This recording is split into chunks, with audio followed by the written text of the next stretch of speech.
BA भाग 2 के सभी छात्रों का फिर से एक बार मैं स्वागत करता हूं। और प्रश्न पत्र 3 हिंदी के रूप में मैं आपके सामने प्रस्तुत हूं। और पिछले लेक्चर में मैंने आपसे हिंदी में रोज़गार के बारे में चर्चा की थी। मैं उस विषय पर और ज़्यादा बोलना चाहता हूं, लेकिन थोड़ा सा पाठ्यक्रम को भी हमें ध्यान में रखना है और निर्धारित समय में हमें पाठ्यक्रम भी समाप्त करना है। तो मुझे लगता है कि सबसे पहले हम पाठ्यक्रम की बातें करेंगे और जैसे वक्त हमारे हाथ में रहेगा उस समय मैं आपको रोज़गार के वो जितनी भी संभावित जो क्षेत्र है उन सभी से मैं आपको परिचित करवाता रहूँगा। तो तब तक के लिए हम थोड़ा सा पाठ्यक्रम के हिसाब से अपनी आगे की पढ़ाई जो है जारी रखने वाले हैं। मैं इस लेक्चर में आपको बीए भाग 2 के अंतर्गत सत्र क्रमांक 3 जो आपने फर्स्ट ईयर में सत्र क्रमांक 1 और 2 पढ़ा है, अब बीए भाग 2 में आपको सत्र क्रमांक 3 और 4 पढ़ना है। अब हमें सत्र क्रमांक 3 के बारे में चर्चा करनी है और सत्र क्रमांक 3 में जो पाठ्यक्रम या सिलेबस जो है हमारे लिए लगाया गया है विश्वविद्यालय की ओर से, उसके बारे में भी हम थोड़ी सी चर्चा करने वाले हैं। मैं आपको बताना चाहता हूँ कि पेपर क्रमांक 3 और पेपर क्रमांक 4 इस सत्र में आपको पढ़ने हैं और पेपर क्रमांक 3 मैं पढ़ाऊंगा और पेपर क्रमांक 4 जो है डॉक्टर अपर्णा कुचक्कर मैडम जी पढ़ाने वाली है। तो पेपर क्रमांक 3 के बारे में मैं आपसे चर्चा कर रहा हूँ। सबसे पहले मैं आपको पाठ्यक्रम कौन सा रहेगा, उसमें क्या क्या रहेगा, उसका उद्देश्य क्या है, उसके बारे में मैं थोड़ी सी चर्चा कर रहा हूँ। तो मैं आपके सामने वो पाठ्यक्रम ला रहा हूँ जिसका नाम जो है, उस पेपर का नाम है, प्रश्न पत्र का नाम है आधुनिक हिंदी गद्य कहानी एवं व्यावहारिक हिंदी। अर्थात हमें इस सत्र में आधुनिक हिंदी की कहानियाँ पढ़नी है और साथ ही साथ व्यावहारिक हिंदी जिसमें अनुवाद आएगा और विज्ञापन आएगा और संवाद कौशल कम्युनिकेशन स्किल जो है उसको लेकर हमें थोड़ी सी बातें पढ़नी है। तो मैं उस प्रश्न पत्र के बारे में थोड़ा सा चर्चा करना चाहता हूँ। आधुनिक हिंदी कहानियाँ एक प्रकार से आधुनिक जीवन शैली के बाद या आधुनिक जीवन शैली के कारण मनुष्य के जीवन में जितनी भी समस्याएं या जितने भी नए नए बदलाव आए हैं उनके कारण जो भी स्थितियां बनी हैं मनुष्य के जीवन में, उसके लेकर बहुत सारे हिंदी के विद्वानों ने, हिंदी के लेखकों ने, हिंदी के रचनाकारों ने कहानियाँ लिखी हैं। हमारे पाठ्यक्रम में कुल 5 इकाइयाँ दी गई है, उसमें से 4 इकाइयाँ जो है कहानियाँ हम पढ़ने वाले हैं और 5वीं इकाई जो है व्यावहारिक हिंदी की बात उसमें हम करने वाले हैं। तो मैं आपको पाठ्यक्रम की शुरुआत या पाठ्यक्रम में क्या हमें पढ़ना है उसको थोड़ा सा मैं बताना चाहता हूँ। देखिएगा, विश्वविद्यालय की ओर से जब ये पाठ्यक्रम निर्धारित किया जा रहा था तो वहाँ पे कुछ हमारे सामने ऐसे प्रश्न थे कि छात्रों को बीए भाग, विशेषतः बीए भाग 2 के छात्रों को ऐसा कौन सा पाठ्यक्रम लगाया जाए जिसके आधार पर छात्रों को छात्रों को जो है हिंदी पढ़ने में रुचि आ जाए और हिंदी को लेकर उनके दिमाग में व्यवहार या रोजगार के क्षेत्र किस प्रकार से सामने आ जाए। तो उस हिसाब से अध्ययन मंडल की सभा ने जो है इस पाठ्यक्रम को बनाने की कोशिश की है। मैं समझता हूँ कि ये पाठ्यक्रम पढ़ने के बाद आपको अपने जीवन में बहुत बदलाव दिखेगा, जो सभी लोग जो है समझते हैं कि मान लीजिएगा किसी का अनुभव सुनने के बाद मैं किस प्रकार से बदलता हूँ, यही चीज़ जो है हमें कहानियों के माध्यम से पढ़नी है। मान लीजिएगा कि देखिएगा, ऐसा कहा जाता है कि किसी का अनुभव किसी को सीख दे जाता है। अर्थात किसी की जो भी गलती हुई है अगर वो उसने दूसरों को बताई तो दूसरा आदमी जो है वो गलती नहीं करता। तो कहानियाँ भी वही चीज़ है, एक लेखक लिखता है, उससे लाखों लोग जो है लाभान्वित होते हैं और उससे अपनी जीवन की नैया जो है आगे बढ़ाते हैं। तो इस पाठ्यक्रम का उद्देश्य जो है कुछ निर्धारित किया गया है। उसमें पहला उद्देश्य बताया गया है आधुनिक वैविध्यपूर्ण हिंदी कहानियों से छात्रों को अवगत कराना। अर्थात देखिएगा कि पुराने ज़माने में या प्राचीन काल में या मध्यकाल में जो कहानियाँ लिखी जा रही थी या जो साहित्य लिखा जा रहा है, विशेषतः मध्यकाल में, प्राचीन काल में कहानियाँ नहीं लिखी जा रही थी, वहाँ पे पद्य को लेकर रचनाएं ज़्यादा सामने आ रही थी। लेकिन कहानी या गद्य की जो बातें हैं विशेषतः आधुनिक काल से हम देखते हैं तो आधुनिक काल में मनुष्य की जीवन शैली जिस प्रकार बदली है और वहाँ पे किस प्रकार से मनुष्य के अपने जो अनुभव है वह अपनी कलम से लिखता रहा और वह अनुभव लिखते समय वह यही सोचता रहा कि मैंने अपने जीवन में जो अनुभव लिए हैं वह अगर मैं दूसरों को दे दूं तो दूसरे लोग जो है उससे बहुत कुछ सीख सकते हैं। तो कहानियाँ हम भी लिख सकते हैं जैसे अन्य लेखक लिखते हैं। कहानी में हमें ये पहले सोचना जरूरी है कि होता क्या है। देखिएगा, मुझे लगता है कि किसी भी विषय को लेकर कहानी लिखी जा सकती है, किसी भी अनुभव को लेकर कहानी लिखी जा सकती है, किसी एक दिन को लेकर कहानी लिखी जा सकती है। अर्थात कहानी लिखने के लिए मान लीजिएगा 1 घंटा काफ़ी है और कहानी लिखने के लिए 1 दिन भी काफ़ी है। अर्थात आपके अनुभव जैसे रहेंगे उस हिसाब से उस कहानी को लिखना उस लेखक को आना चाहिए। इसलिए मुझे लगता है कि कहानियाँ लिखना बहुत बड़ी चीज़ नहीं है।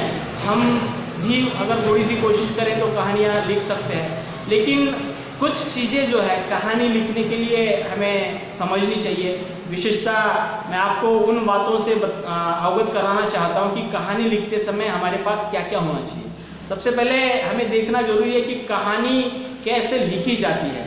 तो मैं बताना चाहता हूँ कि कहानी लिखने के लिए उसके कुछ तत्व निर्धारित किए गए हैं। तत्व से मतलब क्या है कि जिसके बगैर कहानी लिखी नहीं जा सकती। अर्थात कहानी लिखने के लगभग 6 तत्व हैं और उन 6 तत्वों के आधार पर कहानी लिखी जाती है। पहला तत्व जो कहा जाता है या विद्वानों ने या लेखकों ने जो है साहित्यिकों ने बताया है, कहानी लिखते समय पहला तत्व आ जाता है कथा वस्तु वाला। देखिएगा, कोई भी कहानी जब लिखी जाती है तो उसमें किसी न किसी प्रकार की एक कथा वस्तु होती है, उसका एक विषय होता है। तो इसलिए कहानी लिखने के लिए किसी एक विषय की आवश्यकता होती है, कथा वस्तु की आवश्यकता होती है। दूसरा जो तत्व है कहानी लिखने के लिए जरूरी है वह है चरित्र चित्रण।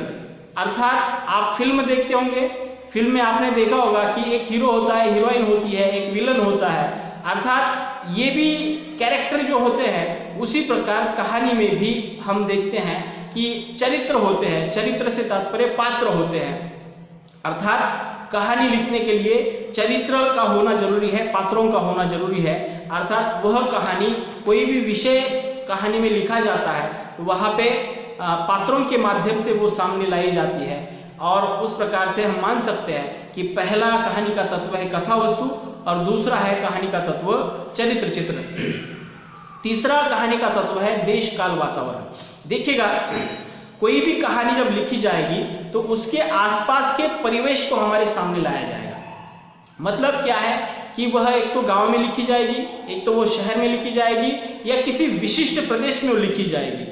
अर्थात कहानी लिखते समय उस कहानी में एक परिवेश की आवश्यकता है, उस कहानी में एक प्रदेश की आवश्यकता है, उस कहानी में एक वातावरण की आवश्यकता है। अर्थात कहानी लिखने का तीसरा तत्व जो है परिवेश या वातावरण। अगला कहानी लिखने का तत्व जो है भाषा शैली। देखिएगा, भाषा शैली से तात्पर्य क्या है कि कोई भी कहानी एक विशिष्ट भाषा के जरिए लिखी जाती है और उस विशिष्ट भाषा में भी एक भाषा के विशिष्ट ढंग से लिखी जाती है।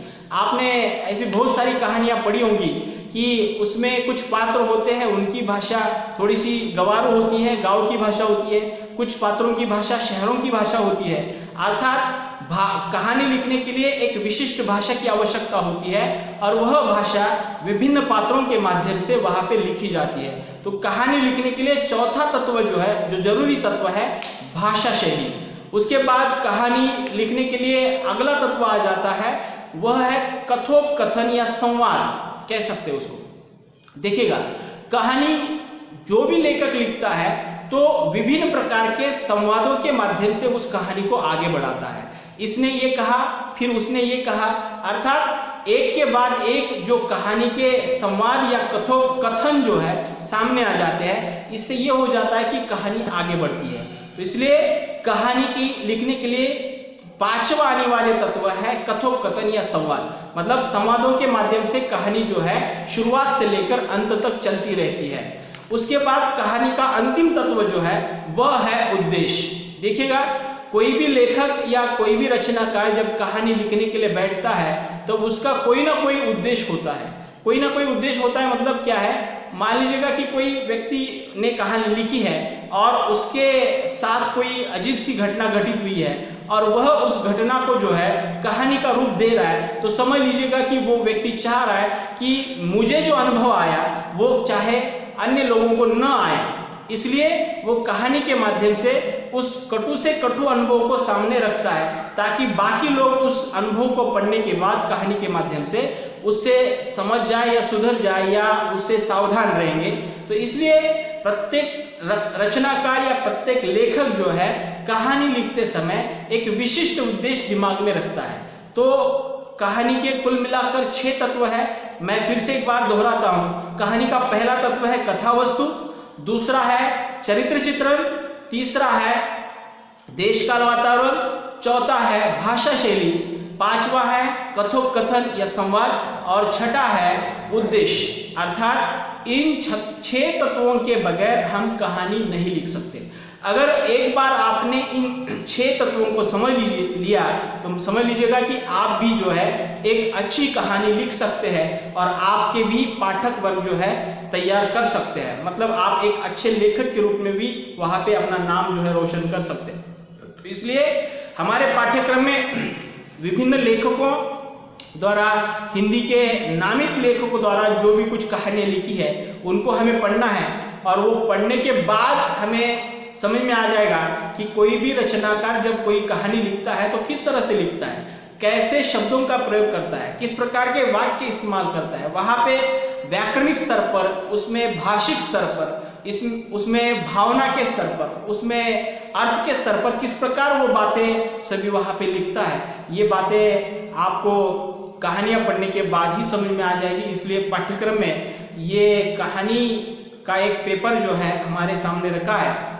अर्थात आधुनिक वैविध्यपूर्ण हिंदी कहानियों से छात्रों को अवगत करने से तात्पर्य यह है कि हमें सिर्फ कहानियां पढ़नी नहीं है, पढ़ने के बाद उन कहानियों में लिखी गई बातों को समझना है, अपने जीवन में उसको लागू करना है या उतारना है और उसके बाद अगर हो सके, आपका अगर जी चाहता है तो आप भी एक कहानी लिख सकते हैं। लिखने के बाद अगर लोगों को पसंद आ जाती है आप दूसरी लिख सकते हैं। धीरे धीरे आपके कहानियों का भी एक किताब, आपकी कहानियों की किताब बन सकती है और आप आगे जाकर एक अच्छे लेखक के रूप में भी सामने आ सकते हैं। अर्थात मुझे क्या बताना है कि पाठ्यक्रम सिर्फ आपको परीक्षा की दृष्टि से ही बनाया गया है, ऐसा नहीं है। आपको उन सभी चीज़ों से अवगत करना है ताकि आप भी अपने प्रतिभा का इस्तेमाल जो है सही समय पर करने के लिए आपको कुछ विचार आपके दिमाग में आ जाए। दूसरा उद्देश्य जो है इस पाठ्यक्रम का रखा गया है वह समकालीन परिवेश और जीवन यथार्थ से परिचित करना।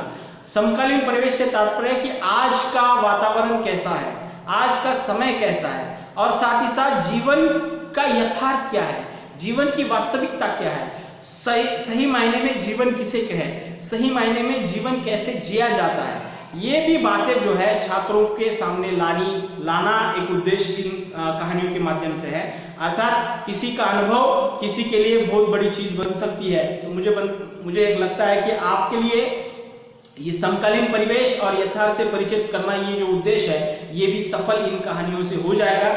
तीसरा उद्देश्य बताया गया है आधुनिकता बोध और नए मूल्यों के प्रति देखने का नजरिया उन्नतपूर्ण करना। मतलब देखिएगा, हम जैसे जैसे विकसित होते जा रहे हैं, आधुनिक होते जा रहे हैं, वैसे वैसे कुछ चीजें जो है नए स्तर पर हम समझ रहे हैं, उसका बोध हो रहा है। आधुनिकता बोध क्या है, नए मूल्य हम अपना रहे हैं, नए मूल्यों से हम परिचित हो रहे हैं। अर्थात जैसे जैसे समाज बदल रहा है, जैसे जैसे समाज विकसित हो रहा है, वैसे वैसे नई नई चीजें, नए नए मूल्य जो है सामने आ रहे हैं, उनको हमें परखना है, उसके प्रति देखने का नजरिया हमें उन्नत करना है। उन्नत माने उदात्त रूप से उसको देखना है और वो नजरिया इन कहानियों के माध्यम से हम तैयार कर सकते हैं। और अगला जो उद्देश्य दिया गया पाठ्यक्रम का वो है कहानी कला के प्रति अभिरुचि और समीक्षा दृष्टि विकसित करना। मान लीजिएगा, मैंने जो अभी बताया था कि कहानी लिखने के लिए 6 तत्वों की जरूरत है, तो वो 6 तत्व अगर आपके समझ में आ जाएंगे या उसके बारे में अगर आपने विचार किया तो मैं समझता हूं कि आप भी कहानी लिख सकते हैं। अर्थात कहानी लिखने के लिए अभिरुचि तैयार करना भी एक पाठ्यक्रम का उद्देश्य है। साथ ही साथ लिखी हुई कहानियां आप अगर पढ़ते हैं, उस कहानी में सही क्या है, गलत क्या है, यह सोच निर्माण करने का भी काम जो है इस पाठ्यक्रम के माध्यम से होने वाला है।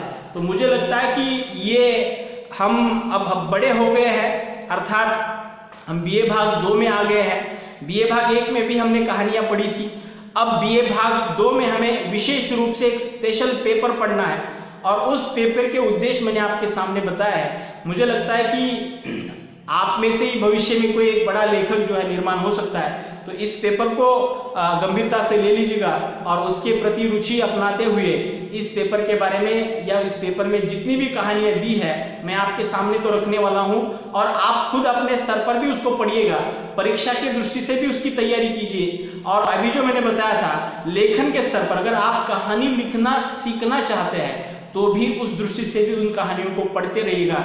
मैं समझता हूँ कि आप भी कहानी लिख सकते हैं। तो मैं इस वीडियो के माध्यम से वही बताने वाला था कि हमें क्या करना है कि पाठ्यक्रम की भी तैयारी करनी है, पाठ्यक्रम भी पढ़ना है, साथ ही साथ अपने कौशल विकसित करने हैं, हमारी प्रतिभा को विकसित करना है।